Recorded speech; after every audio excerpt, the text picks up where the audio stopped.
¿Qué tal, hermanos? ¿Cómo están? Buenos días, buenas tardes, buenas noches a la hora que nos estén sintonizando por video o por audio en nuestra plataforma equipate.life. Muchas gracias a todos los que ya se han estado sumando, gracias a los que están adquiriendo los recursos que se están promocionando y que estamos produciendo en la plataforma. Sé que serán de grande bendición para sus vidas, y gracias a los que también nos apoyan con sus donativos para que esta plataforma pueda seguir adelante. Muchas gracias a todos, el Señor les bendiga y bienvenidos.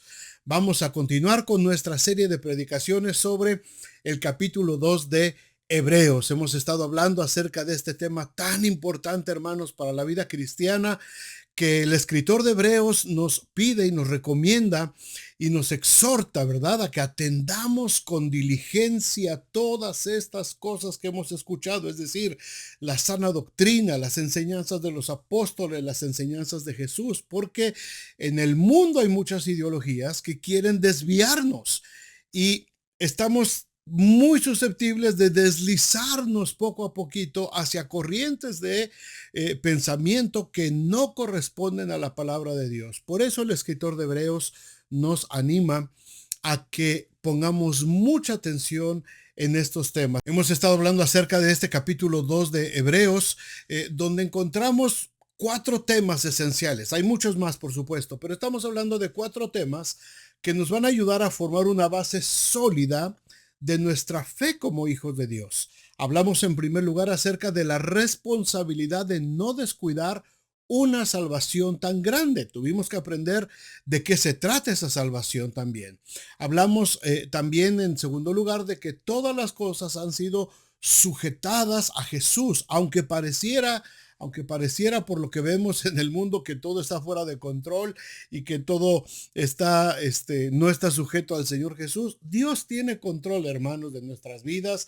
Dios tiene control de lo que fue el pasado, de lo que es el presente y de lo que será nuestro futuro. Para el Señor no hay límites de espacio-tiempo y nuestro destino está seguro en sus manos. Así es que estos son dos temas de los que tenemos que tener mucho cuidado y atender con mucha diligencia para no deslizarnos sobre otro tipo de pensamientos. El tercer tema que nos presenta este capítulo 2 de Hebreos es, después de entender esta salvación tan grande y de saber por qué todo está sujeto a Cristo, debemos de poner en nuestro espíritu lo que ganó para nosotros el dolor del amor de Jesús. El dolor del amor de Jesús. Este es otro tema, hermanos, que tenemos que considerar.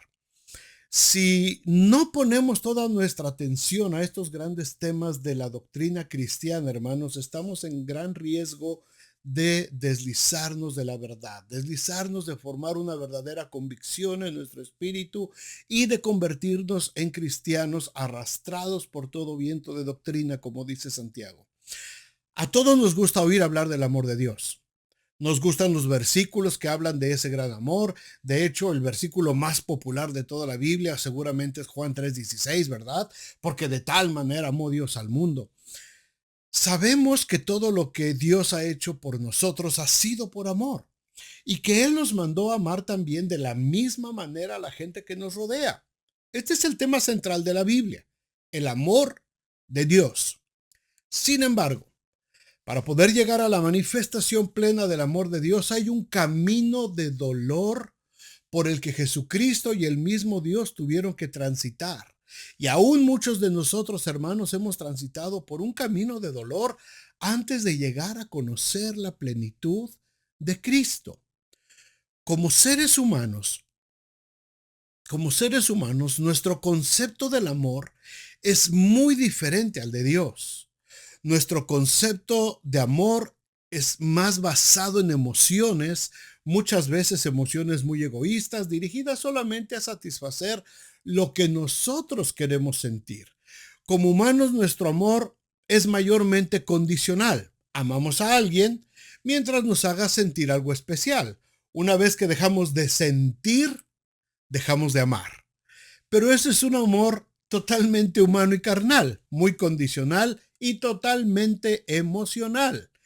El amor de Dios no tiene nada que ver con esta clase de amor. El amor de Dios es total, Es incondicional, no cambia. Una vez que se ha dado, no se mueve. No está sujeto a emociones, sino a convicciones, a la certeza de que existe y que nunca se va a desvanecer. Como cristianos tenemos que entender este concepto, hermanos. Como cristianos tenemos que meter en nuestra mente que el amor de Dios no tiene nada que ver con el tipo de amor que nosotros experimentamos como seres humanos. El amor de Dios no cambia, el amor de Dios no disminuye, el amor de Dios no se aparta de nosotros, el amor de Dios permanece. Nosotros somos los que nos apartamos del amor de Dios y sufrimos las consecuencias por habernos apartado de ese amor y de esa protección de Dios. Pero el amor de Dios no cambia. El amor de Dios es el mismo ayer, hoy y por toda la eternidad. El amor de Dios es el mismo con el que dijo allá en Génesis, hagamos al hombre a nuestra imagen y semejanza. Y el mismo amor que dice en Juan 3:16, que Dios envió a su Hijo para que muriera en una cruz y todo aquel que en él crea no se pierda, mas tenga vida eterna. Es el mismo amor. El amor de Dios no cambia. Y es el mismo amor que ha hecho que nosotros tengamos una esperanza en la vida eterna y que cuando estemos delante del Señor dentro de un tiempo, no sabemos cuánto, estaremos delante del Señor y veremos que ese es el mismo amor con el que nos ha amado. Jeremías ya lo profetizaba: con amor eterno te he amado, por tanto prolongué mis misericordias. Con amor eterno te he amado. Eternidad, el concepto de eternidad que no termina. Esta es la clase de amor de Dios. Pero ese amor, para que fuera manifestado a nosotros, hermanos, tuvo que atravesar por una etapa de dolor. Jesús, en su condición humana, mostró este amor, pero este amor le causó un profundo dolor. Y si nosotros logramos captar, hermanos, las tres etapas del dolor del amor de Jesús que describe el escritor de Hebreos, nuestra fe y nuestra convicción van a aumentar y se van a afianzar más. No sea que nos deslicemos. Así es que pongamos diligencia en estos asuntos. Primera etapa del dolor del amor de Cristo: el padecimiento de la muerte. El padecimiento de la muerte. Vayan conmigo a Hebreos capítulo 2, versículo 9. Pero vemos a aquel que fue hecho un poco menor que los ángeles, a Jesús, coronado de gloria y de honra, a causa del padecimiento de la muerte, para que por la gracia de Dios gustase la muerte por todos.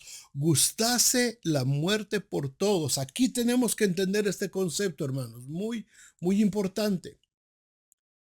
¿Qué es lo que significó realmente padecer la muerte, el padecimiento de la muerte del que habla aquí Hebreos? Ya que siendo Dios, no podía morir bajo su mismo juicio. Escuchen esto, atentos, atendamos con diligencia.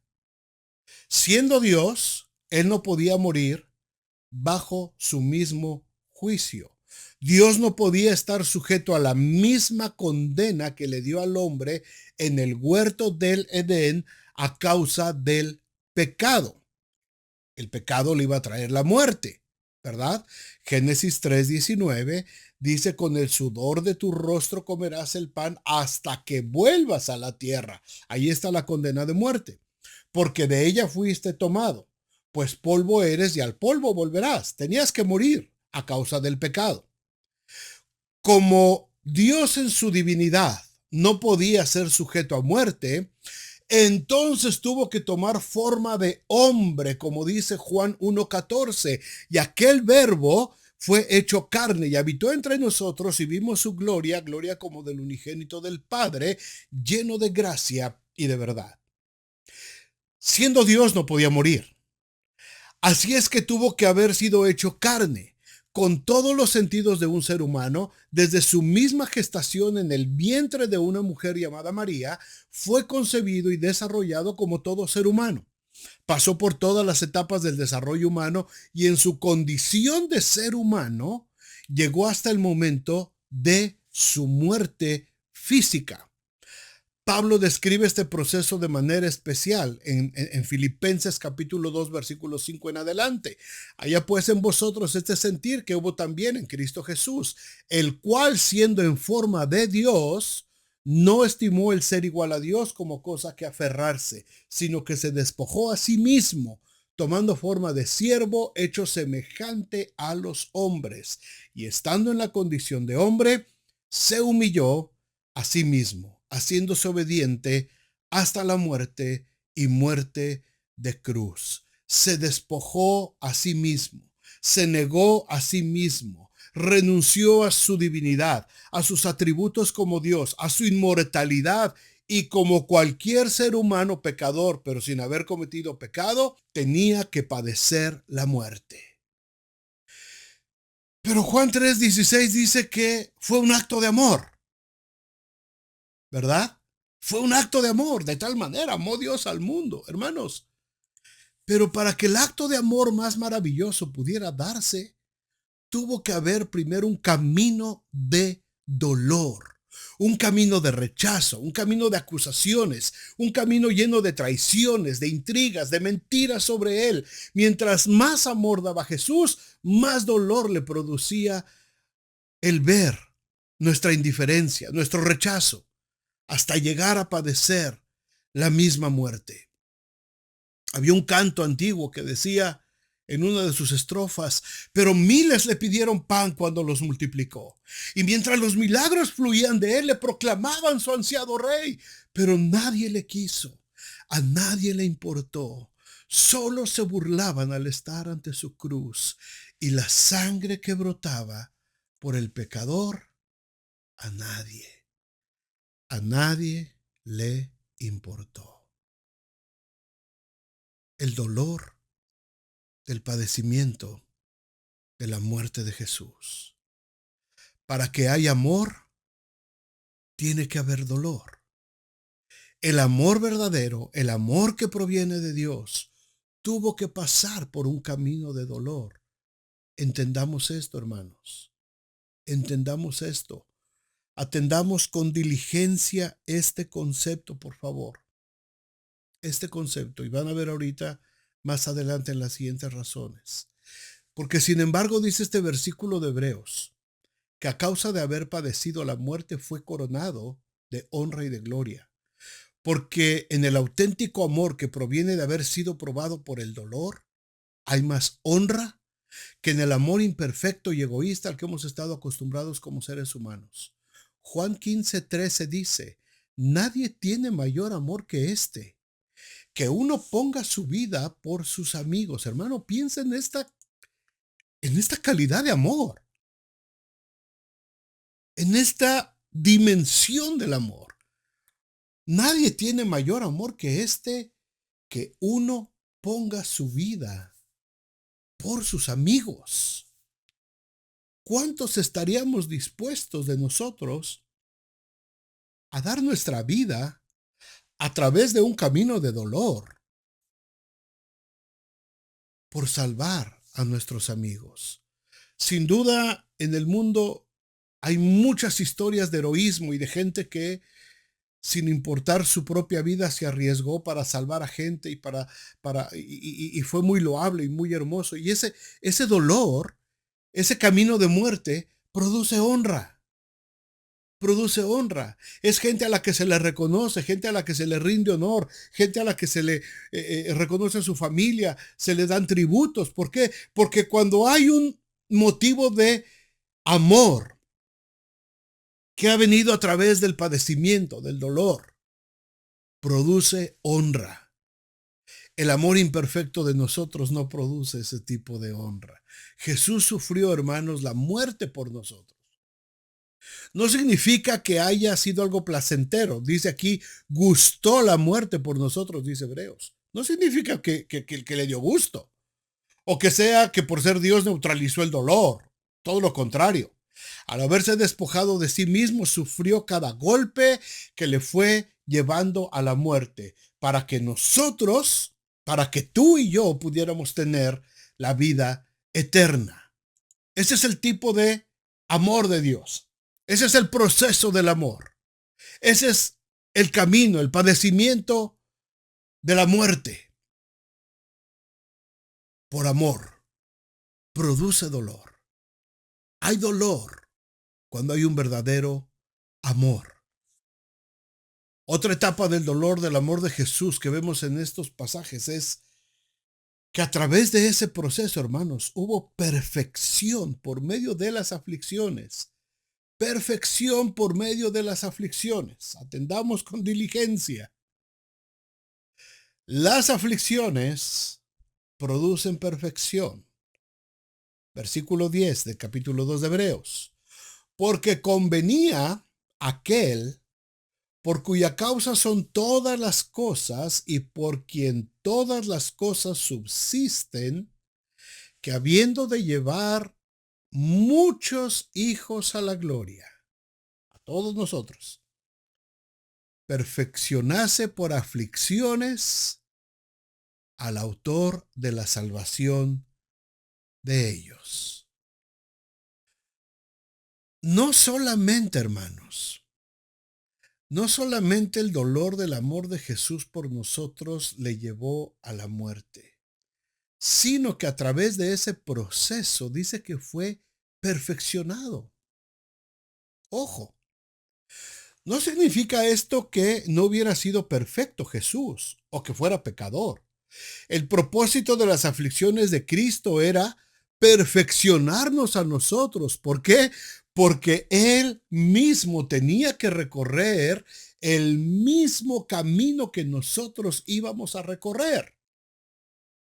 Jesús no nos iba a pedir a nosotros que hiciéramos algo que Él no hubiera hecho.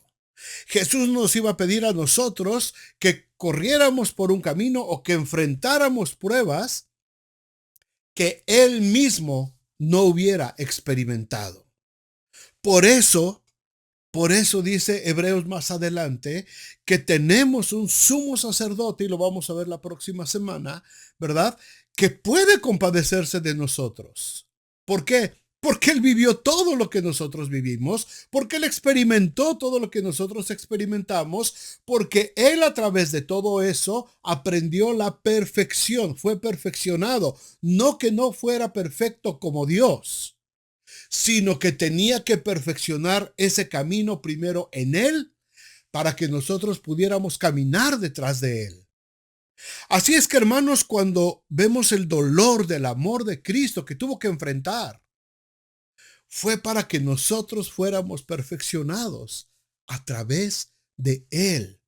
El mismo camino que recorrió Jesús es el mismo camino que cada uno de nosotros a lo largo de las generaciones, a lo largo de los siglos, con diferentes modalidades, con diferente ropa, diferente tecnología, diferentes idiomas, es el mismo camino que todos nosotros tenemos que recorrer. Por eso Él tuvo que perfeccionarse en ese camino para abrir el camino hacia nosotros. ¿Cómo fue? ¿Cómo fue que nos perfeccionó a nosotros? Atentos. La madurez cristiana, mis amados hermanos, se alcanza por medio de nuestra obediencia a Dios, en medio del sufrimiento, no por el sufrimiento en sí mismo. Nuestra madurez viene por la forma en cómo nos comportamos cuando somos atribulados. Debemos de entender, por favor, bien este principio espiritual, muy importante. Atentos a este principio. Atendamos con diligencia estas cosas, porque aquí se han deslizado muchos, se han resbalado muchos y se han caído muchos. Atendamos con diligencia. Las pruebas, escucha esto, las pruebas no nos dan la madurez. Las pruebas y las tribulaciones no te van a llevar a la madurez. Solamente son el medio para ver cómo reaccionamos. Las pruebas no son solo para ver cuánto aguantamos, sino cuánto y cómo obedecemos y cuánto amamos al Señor durante este proceso y cuánto hemos aprendido y cuánto ha madurado nuestra fe. Entendamos este concepto. Las pruebas no me hacen madurar. No es que Dios me esté mandando pruebas y todo el tiempo y yo estoy como mártir porque estoy aguantando como mártir a ver hasta cuándo se acaba. No, no, no, no, no, no, no, no. Las pruebas no sirven para eso. Viene el momento de la prueba y esa prueba no es la que me va a madurar. Murió un familiar mío. Me quedé sin trabajo. Me despidieron de la fábrica. Me están amenazando con juicios. No sé, cualquier cosa. Viene el momento de la prueba. Hay una situación difícil en mi familia. Estamos en tensión. Mis hijos, mi esposa. Estamos en tensión. Hay un momento de prueba. Ahora, no se trata de ver cuánto aguanto con la prueba. Se trata de ver cómo reacciono durante la prueba. Se trata de ver, por eso es una prueba. Se trata de ver cuánto he aprendido a depender de Dios. Se trata de aprender cuánto he aprendido a amar a mis enemigos. Cuánto he aprendido a perdonar como Jesús me perdonó a mí. Cuánto he aprendido a controlar mi dominio propio y con dominio propio poder enfrentar las cosas que me molestan, que me enojan, que me irritan y que yo quisiera que el fuego del cielo cayera sobre alguien. Para eso sirve la prueba. Para eso Jesús fue perfeccionando el camino. Porque él nunca reaccionó de manera contraria.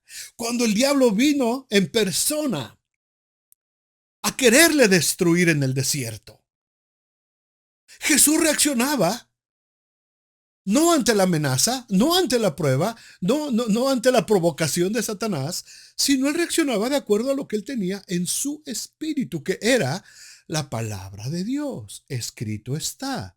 No solo de pan vivir el hombre, sino de toda palabra que sale de Dios. El que se enojó fue el diablo.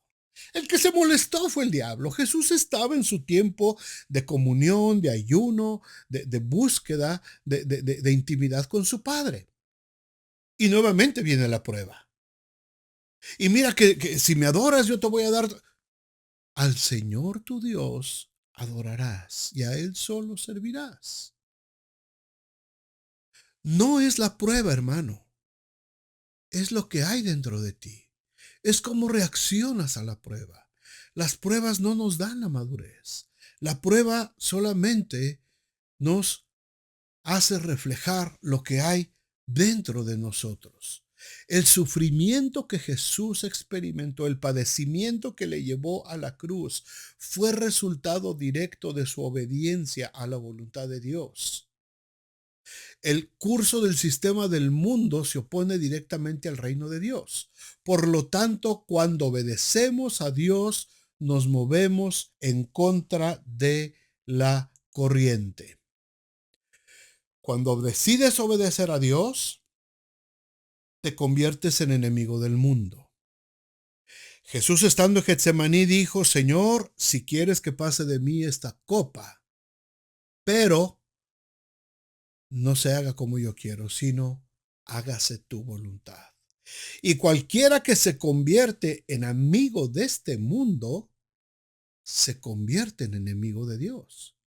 Así es que, hermanos, el mundo, la corriente de este mundo, va hacia el pecado, hacia el egocentrismo, la autocomplacencia, el querer todo para mí, el buscar mi propio provecho, el buscar solamente mi satisfacción, mis placeres, lo que a mí me gusta, lo que yo quiero, lo que me llama la atención, que me den, que me den, que me den, yo solamente quiero recibir y ese es el mundo, hermanos. Una vez que venimos a Cristo, después de que Él padeció la muerte, entonces nosotros entramos a contracorriente del mundo. Y esto automáticamente produce un conflicto, el cual origina persecución y aflicción. Este tipo de sufrimiento es causado cuando resistimos nuestros deseos que son contrarios a la voluntad de Dios y cuando resistimos la voluntad del hombre para someternos a la voluntad de Dios. Sin embargo, esto va a producir vida en nuestro espíritu, pero va a causar aflicción en el mundo. Mientras más resisto al pecado, más vida en mi espíritu gano. Mientras más me alejo de los caminos de maldad, más me acerco a la vida abundante de Cristo Jesús. Segunda de Corintios 4, 11 y 12 dice, porque nosotros que vivimos siempre estamos entregados a muerte por causa de Jesús, para que también la vida de Jesús se manifieste en nuestra carne mortal. De manera que la muerte actúa en nosotros y en vosotros la vida. Muchos cristianos quieren disfrutar de las bendiciones de Dios en sus vidas sin pasar por la aflicción de crucificar la carne y sus deseos para poder gozar de la perfección de Cristo en sus vidas. No se puede, no es posible. Ese es un evangelio muy barato que Jesús nunca prometió y nunca predicó, y los apóstoles tampoco predicaron. Jesús dijo, en el mundo tendréis aflicción, porque él sabía que al entrar a contracorriente iba a haber conflictos para nosotros. Iba a haber choques, pero nos dijo también, confiad, yo he vencido al mundo. Aquí es donde viene la perfección de la que estamos hablando. Confiad. No es un asunto de cuántas pruebas pasas, no es un asunto de cuánta confianza tienes en la victoria de Dios sobre esas pruebas nada más. Es cuánto has crecido espiritualmente. Cuánto de la palabra de Dios está en ti para ayudarte a resistir cada una de estas pruebas. En el hombre natural, en el hombre carnal, las pruebas producen angustia, desesperación, estrés, miedo, rencor, desilusión, tristeza, depresión. En el hombre carnal, en el hombre natural, en el hombre que no ha entendido que Jesucristo tuvo que ser perfeccionado a través de padecer la muerte.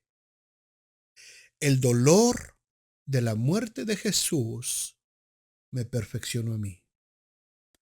El dolor de la muerte de Jesús, porque no solamente fue la cruz, el dolor de Jesús empezó desde que nació. Desde que nació. Tuvo que huir a Egipto. Tuvieron que regresar. Tuvo que enfrentar las constantes amenazas de la gente religiosa, de los políticos de su tiempo. Tuvo que vivir de un lugar a otro. Él dijo, las zorras tienen sus cuevas y las aves del cielo tienen sus nidos, pero el Hijo del Hombre no tiene ni siquiera un lugar donde recostar su cabeza. Cuando hablamos del padecimiento de la muerte de Cristo, nos enfocamos en la semana del Calvario. Hermanos, pero Jesús padeció desde que nació. Desde que nació. A lo largo de toda su vida él estuvo padeciendo. ¿Por qué? Porque nadie puede decir, es que Jesús no puede compadecerse de mí porque él no sabe lo que yo estoy viviendo. Hermano, Jesús sabe. Jesús vivió 100 veces más de lo que tú estás sufriendo. Sufrió mucho por lo que tú piensas que tú eres el único y que tienes los derechos y el copyright por el dolor que tú sientes en tu corazón, hermano. Jesús lo sufrió. Y Jesús lo sufrió por amor a ti y por amor a mí, para perfeccionarnos el camino, para que nosotros podamos caminar por ese camino, sabiendo que aunque ande en valle de sombra de muerte, no temeré mal alguno, porque tú estarás conmigo. Porque Jesús caminó por ahí. Y porque Jesús caminó por ahí, entonces yo puedo caminar atrás de él.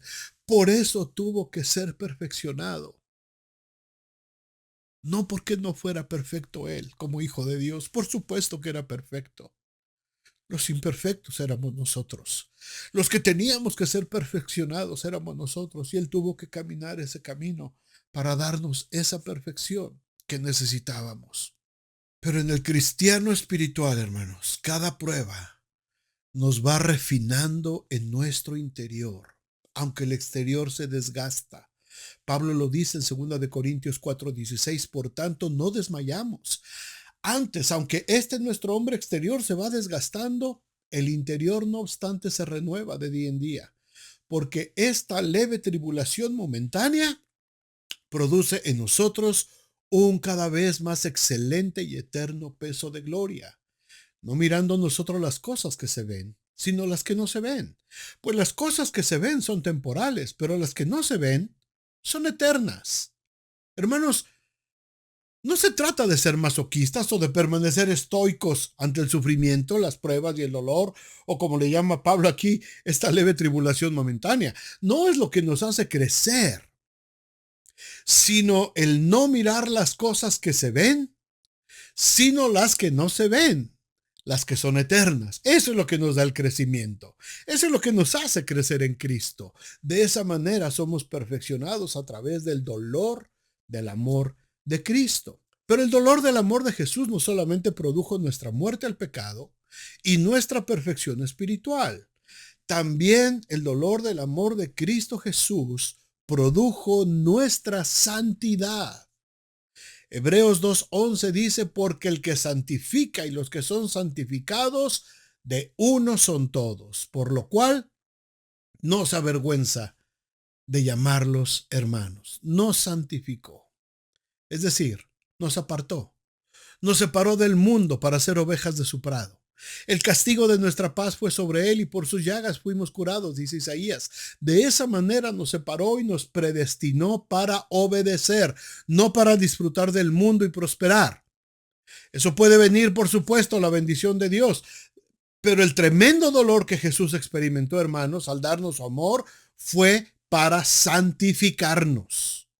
En los primeros siglos del cristianismo se desvirtuó este concepto de la santidad del cristiana. Muchos se deslizaron de esta doctrina y empezaron a alejarse de la vida de la sociedad para aislarse totalmente del mundo. Empezaron a desarrollar mandas, encierros, claustros, conventos, monasterios, uso de penitencias que se produjeron a causa de una mala interpretación bíblica. Jesús dijo en Juan 17:15, no ruego que los quites del mundo, sino que los guardes del mal. Quizás algunos de los que están aquí oyendo este mensaje tuvieron que participar de algunos de esos ritos y mandas, pero al final no encontraban la paz. Esa paz que todo mundo andaba buscando, porque esa paz no está en nuestros sacrificios humanos. Esa santidad que necesitamos no está en lo que nosotros podemos hacer, sino en lo que Cristo hizo por nosotros en la cruz una vez y para siempre. Hermanos, como cristianos a veces criticamos las costumbres de la gente que por no saber la verdad bíblica hacen este tipo de penitencias tratando de buscar la santidad. Pero quizás nosotros nos vamos al otro extremo y pensando que no necesitamos de esos sacrificios, nos sentimos tan santos que no queremos ni siquiera tocar el suelo.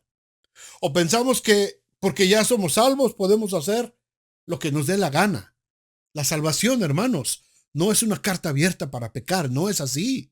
Recordemos el primer tema de lo que hablamos. ¿Cómo escaparemos si descuidamos una salvación tan grande? El Señor a través de ese dolor nos dio la santidad. Una santidad interna en nuestro corazón, en nuestro espíritu, pero esa santidad debe de ser reflejada en nuestro exterior. Como Pablo se lo dijo a Timoteo en 1 de Timoteo 4:9, palabra fiel es esta y digna de ser recibida por todos, que por esto mismo trabajamos y sufrimos oprobios, porque esperamos en el Dios viviente que es el Salvador de todos los hombres, mayormente de los que creen. Esto manda y enseña, le dice a Timoteo, ninguno tenga en poco tu juventud, sino sé ejemplo, esto es la santidad. Ejemplo de los creyentes en palabra, conducta, amor, espíritu, fe y pureza. La santidad se lleva en nuestro ser interior, pero tiene que afectar nuestro ser interior, en lo que hablamos, en lo que hacemos, en la forma como amamos a nuestra familia, a nuestro prójimo, en cómo nos conducimos delante de todos, delante de la gente todos los días, delante de la iglesia, cómo nos comportamos cuando venimos a adorar al Señor, cómo nos vestimos inclusive, cómo permitimos que nuestros hijos se comporten, que se vistan, que se expresen. ¿Qué es lo que estamos reflejando de nuestro interior, hermanos? ¿Qué es lo que reflejan nuestros hijos de lo que hay en su interior? Tenemos que enseñarles a reflejar el amor de Cristo. Tenemos que enseñarles a que su cuerpo, su exterior, tiene que reflejar esa santidad del amor de Dios. Y no se trata de cómo se vistan nada más, sino de cómo actúan, de cómo hablan, cómo se conducen con los demás. No podemos pretender decir que somos santos, que somos cristianos, que el Señor pagó por nuestra santidad, cuando nuestra boca está llena de maldiciones, cuando nuestro comportamiento está lleno de odios y de rencores, cuando no soporto al hermano o la hermana porque dijo algo de mí o me enteré de que y no soporto ni verlo. ¿Cómo vamos a expresar la santidad de Dios? ¿Cómo vamos a manifestar la santidad de Dios? Por muchos años y en muchas denominaciones, la santidad era sinónimo de cómo te vestías. Y tenías que vestir de cierta forma para mostrar santidad. Y las mujeres tenían que vestir de una forma y los hombres de otra forma para mostrar santidad. Hermanos, no tiene nada que ver con la forma en que nos vestimos, cómo mostramos la santidad de Dios. Por supuesto que tenemos que enseñar a nuestros hijos a vestir con modestia, y nosotros tenemos que vestir con modestia, tenemos que poner el ejemplo. La iglesia no es un desfile de modas, no es para venir a hacer aquí derroche de sensualidad, no es asunto tampoco de descuidar nuestra apariencia, ¿verdad? Pero evitemos proveer para los deseos de la carne tanto hombres como mujeres. Nuestra forma de vestir, nuestra forma de hablar, la forma de comportarnos con los demás, eso no nos va a dar santidad, por supuesto, pero sí refleja mucho de lo que hay en nuestro interior. Recuerda que de la abundancia del corazón habla la boca. Recuerdo algunas hermanas en tiempos pasados, en una galaxia muy, muy lejana, que se vestían de cierta forma, haciendo derroche de sensualidad. Y le decía, hermana, ¿por qué no tratas de vestir un poquito más? Es que así le gusta a mi marido. Hermana, pero no viniste a una cita con tu marido, viniste a una cita con Dios. Y los varones que venían también, ¿verdad? Con los sombreros y todo acá, que parecía que venían de un rodeo. Es que así le gusta a mi mujer. Pero no vienes a un rodeo con tu mujer. Vienes a adorar al Señor. Vienes a pasar un tiempo con el Señor. Es que ya ves que así les gusta vestirse a los muchachos, ahora a los jóvenes, pero no vienen a juntarse con la pandilla de la calle. Vienen a escuchar la palabra de Dios. Las jovencitas. Ay, es que es una niña, pero no te has querido dar cuenta que tu niña creció y trae locos a los chamacos con su forma de vestir, hermanos. Esto no es religiosidad. Esto es ser luz en medio de las tinieblas. Es demostrar que hemos aprendido a valorar el dolor que le costó a Jesús el habernos apartado del mundo. Romanos 13:12 dice, la noche está avanzada y se acerca el día. Desechemos pues las obras de las tinieblas y vistámonos las armas de la luz.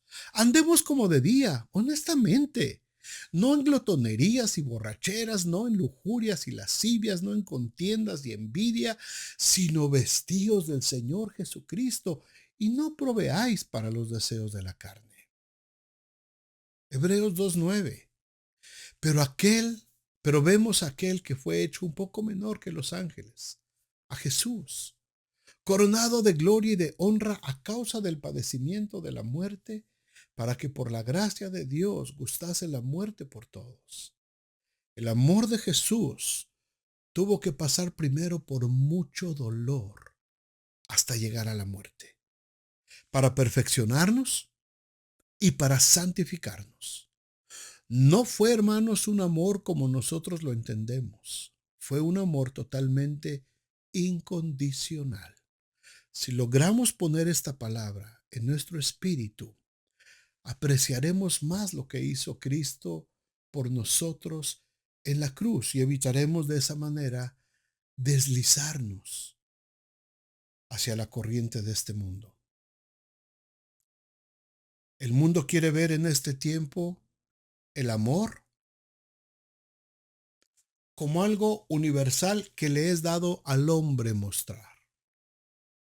Se habla de amor, se habla de que tenemos que amarnos, muchísimas canciones que hablan de amor y mucha gente ahora en sus discursos, tanto en la política como en el arte, en el cine, en la televisión, hablando acerca del amor universal. Cuidado, cuidado. Atendamos con diligencia estos principios, no sea que nos deslicemos. No se trata del amor de la humanidad. Se trata del amor de Dios. Se trata del amor incondicional de Dios, del perfecto amor de Dios.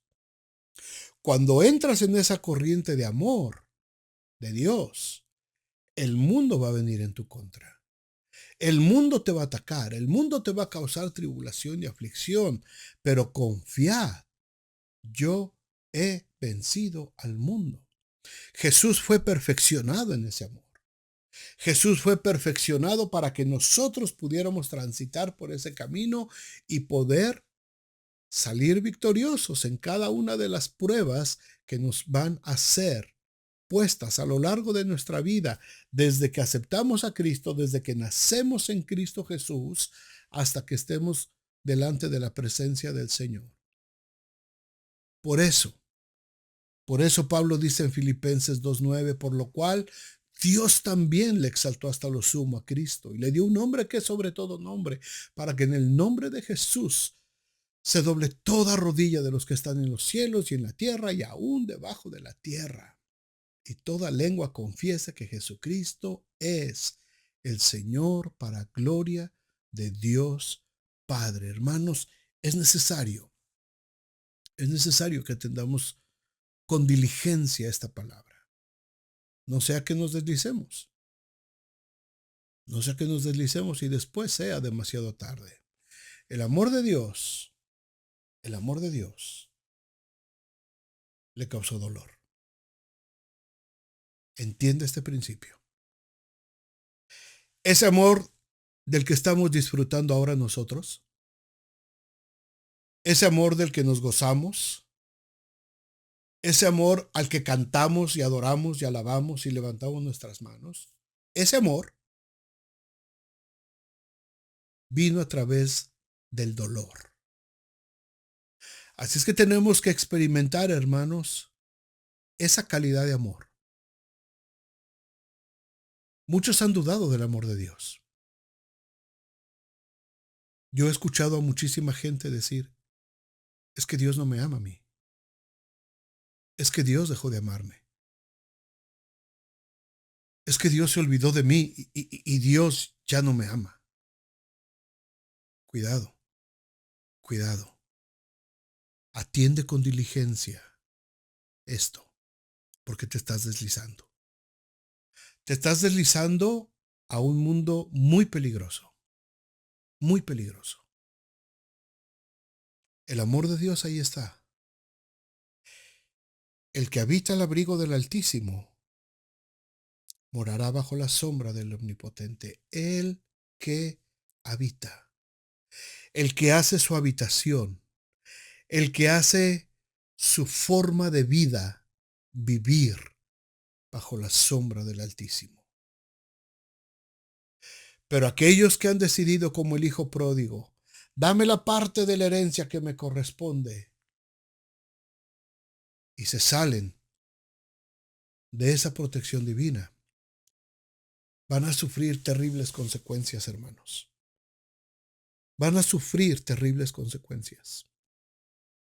El amor de Dios es incondicional, es puro, es santo, pero también es justo.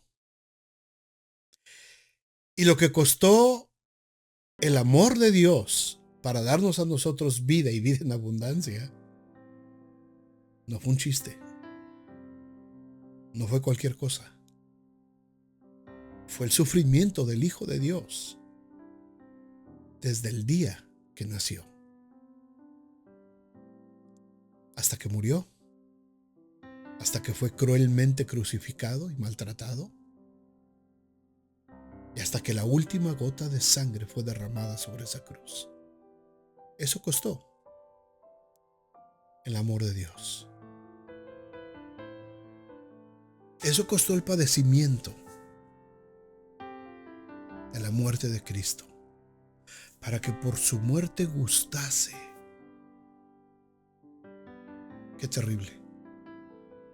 Para que nos diera la salvación a nosotros. Hermanos, Dios nos ama con amor eterno, indudablemente. Pero nosotros tenemos que responder ese amor. ¿Cómo? En obediencia. En obediencia. Si el Señor dice, perdona a los que te ofendieron, perdónalos. Si el Señor te dice, el que te pida ir con Él 1 milla, ve con Él 2 o 3 si puedes. Cuando el Señor te dice que no es bueno estar acumulando esos odios y rencores, que te olvides del pasado y que perdones las 70 veces 7, perdona las 70 veces 7, no importa.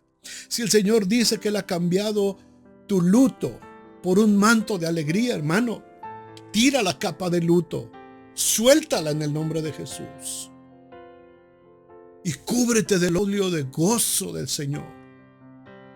Deja que el Señor inunde con alegría y con un manto de alegría tu corazón. ¿Llegó la prueba difícil? Sí, fue una prueba difícil. ¿Fue una prueba dolorosa? Sí, fue una prueba dolorosa. Pero la prueba tenía por objetivo ver cuánto de Cristo hay en ti, cuánto de su palabra está arraigada en ti, a cuántas cosas has atendido con diligencia de lo que el Señor ha hablado a tu vida una y otra vez. El Señor quería ver cuánta reserva de fe hay en ti a través de esa prueba. Y muchos hemos reprobado las pruebas. Y muchos nos hemos desesperado. Y muchos hemos querido sacar adelante la prueba con nuestros propios recursos y sacarla adelante a nuestra manera. Y hemos dudado. Hemos dudado que Dios tiene el poder y la capacidad para sacarnos adelante. ¿Por qué? Porque Él perfeccionó el camino. Él puede compadecerse igual de nosotros porque Él sabe lo que hemos vivido y lo que pasamos. Así es que, hermanos, es necesario que con diligencia atendamos esta palabra. No sea que nos deslicemos y después sea demasiado tarde. Padre, en el nombre de Jesús te doy muchas gracias por estos hermosos versículos de la carta a los Hebreos. Gracias, Señor, porque nos llamas la atención para atender estas cosas, Señor, con prontitud. Señor, permite que cada uno de los que estamos aquí podamos reconocer, Señor, que estas pruebas, estas tribulaciones, cuando estamos en tu camino, son para que aprendamos a confiar más en ti. Para que veamos cuánta palabra tuya hay en nuestro corazón, cuánta esperanza ha sido sembrada en nuestro corazón, en nuestro espíritu a través de tu palabra, Señor. Padre, te pido que nos des la fuerza y la fortaleza a cada uno para seguir resistiendo en medio, Señor, de este tiempo hasta que estemos en tu presencia. Y ahora, mis amados hermanos, que la gracia del Señor Jesucristo, el amor de Dios el Padre, y la comunión con su Santo Espíritu sea con cada uno de nosotros, con nuestras familias y con todo el pueblo de Dios, ahora y siempre. Amén y amén. Hermanos, pues muchas gracias a todos por estar con nosotros, gracias a todos por acompañarnos, por compartir estos videos, estas pláticas que sean de bendición para mucha gente. Por favor, gracias. Si no se han suscrito al canal, por favor suscríbanse al canal. Necesitamos esas suscripciones para seguir adelante produciendo más material para bendecir a mucha gente más. Que el Señor les bendiga, hermanos, esté con ustedes, y si el Señor así lo permite, nos vemos la próxima semana. Gracias.